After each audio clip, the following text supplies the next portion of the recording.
Sveiki! Šiandieną tęsiam pokalbį apie nerimą ir kaip jau turbūt supratote, tai yra gana išsami ir netokia lengva tema, tačiau pabandysiu duoti kelias rekomendacijas, ką jūs galėtumėte padaryti, jeigu įtariate ar matote, kad vaikas iš ties turi per aukštą nerimą ir tai jo gyvenime, jam trukdo jo gyvenime.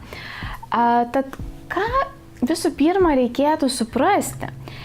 Jeigu vaikas patiria per daug aukštą nerimą, jo viduje yra jausmas, kad jis susidūrė su kažkokiais iššūkiais, su problemomis, su kuriomis jis negali susidoroti ir kurių išeičių jisai nežino.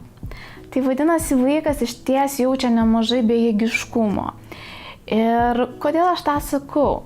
Kadangi gana dažnai tenka girdėti ir matyti, kaip kartais ir specialistai, kartais ir tėvai tiesiog vaikui sako, tai tu baik nerimauti, tai susikaup, viskas yra gerai.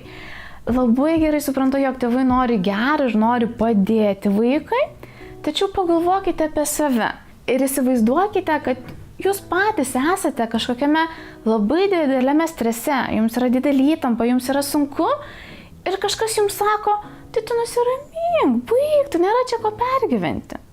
Kaip jūs tada jausitės? Ar jums bus geriau? O gal ne? Ar jūs norėsite su to žmogum dar kalbėti, ar ne?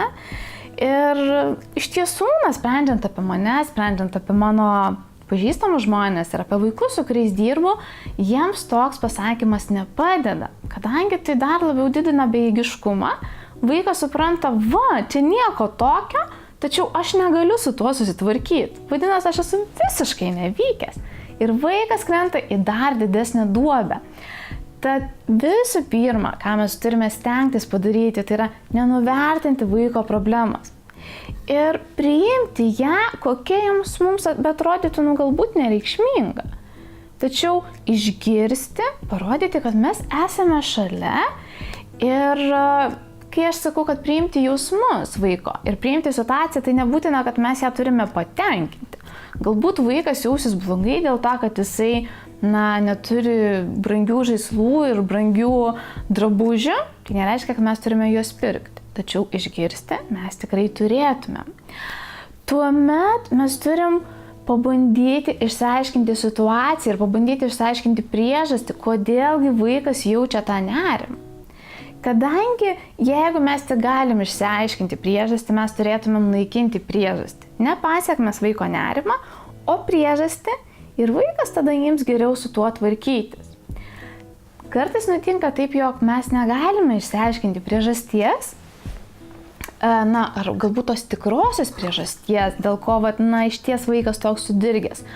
Tuomet, kai mes matome tuos tokius šokinėjimus, sproginėjimus ar vaiko simptomatiką, tuomet mes turėtumėm stengtis vaiką kuo daugiau paskatinti apie tai kalbėti. Kodėl sakau paskatinti? Nes mes kartais bijome patys tų jausmų, mes nuo jų norime pabėgti, liktai norime užglaistyti, pasakant, kad viskas bus gerai. Tačiau tada vaikas tą nerimą dar labiau uždaro. Kuo mes daugiau skatinsime atsiverti, išsakyti, iškalbėti, išverkti, galbūt ir išrėkti, tuo daugiau mes leisime vaikui valytis nuo to. Galiausiai, kai yra kažkokie jausmai ir mūsų mintis pasakytos, jos tada mūsų taip smarkiai nebekankina. Tad reikėtų skatinti vaiką kalbėti, atsiverti ir parodyti, kad mes jį girdime, mes jį galime suprasti. Kitas labai svarbus dalykas yra, jog mes turėtumėm paskatinti vaiką ir, gal net nepaskatinti, o pamokyti ieškoti sprendimų.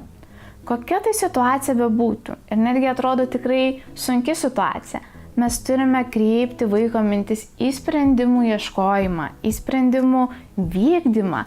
Nors tai bus tikrai labai maži žingsneliai, bet jeigu mes koncentruosimės į tuos mažus žingsnelius, kad mes galime tai vykti, mes galime padaryti, mes patys galime priimti kontrolę, paimti kontrolę į savo rankas ir kontroliuoti savo gyvenimą. Tai išties gana stipriai padeda įveikiant nerimą. Jeigu nutiktų taip, jog mes matysime, kad mes negalime dabar pasiūlyti vaikui sprendimo ir tiesiog neišeina jo atrasti. Vien tas jausmas vaikui, jog kažkas yra šalia manęs, kad kažkas man padeda galvoti, kad kažkas, eina su manim tuo keliu, nerimą jau taip pat pamažina. Ir šioje vietoje taip pat yra labai svarbu, jog mes skatintumėm vaiką nesiekti rezultato. Tai yra, išspręsk ir tau viskas bus gerai. Tačiau, kad mes skatintumėm procesą ir atkaklumą. Kaip tu šauniai stengiasi? Aš matau, kad tau yra nelengva, bet matai, mes darėme tą ir tą. Ir tu tikrai dedi pastangų. Aš tikiu, kad gali būti gerai ir aš tikiu, kad bus gerai. Žinoma, žodžius mes patys parinkame. Tačiau reikėtų bandyti eiti, tuo keliu.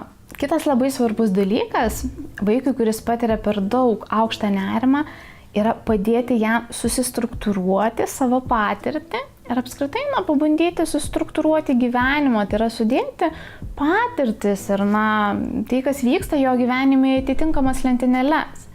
Tuomet, kai yra aiškesnė struktūra, aiškiau, sudėlioti dalykai, vaikas jaučiasi ramesnis ir mes tikrai jam gerokai padedame. Be abejo, labai svarbu, jog mes patys parodytumėm vaikui savimi ir savo pavyzdžiu, kaip mes sprendžiame problemas. Ar mes labai daug stresuojame, nerimaujame, pergyvename, ar mes, mokame nusiraminti ir eiti ieškoti sprendimų. Vaikas tą taip pat mato ir kopijuoja. O kai yra stresinės situacijos, kaip mes atrandame ramybę savyje? Ar mes ją galime atrasti? Ar mes galime atsipalaiduoti? Ar mes mokame atsipalaiduoti? Tad jeigu mes parodysime savo pavyzdžių, vaikui bus taip pat lengviau. Įsivaizduokite tokią situaciją, jog, pavyzdžiui, mama labai stipriai nerimauja dėl to, jog jos vaikas nerimauja. Ir kaip jūs galvojate, ar vaikui, pavyks iš to nerimo išeiti? O jeigu mama ramiai priima vaiko nerimą, jinai supranta empatiškai, tačiau neužaštrina tom emocijom, neįprasmina savo emocijom, kad yra kažkas negero, parodo, kad taip, mes turim problemą, dabar ieškokim išeities ir mes ją surasime. Tad tikrai, pabaigai norėčiau pasakyti, kad yra labai svarbu, kad, žinoma, mūsų pavyzdys ir taip, kaip mes savo reakcijomis įprasminam vaikui jo patirtį. Vaikai dažniausiai supranta, kad yra kažkas labai blogo iš Jėzau, kas čia atsitiko? Aha, čia labai blogai. O jeigu mes ramiai sureaguojame, vaikas supranta, kad, tiesiog tai būna.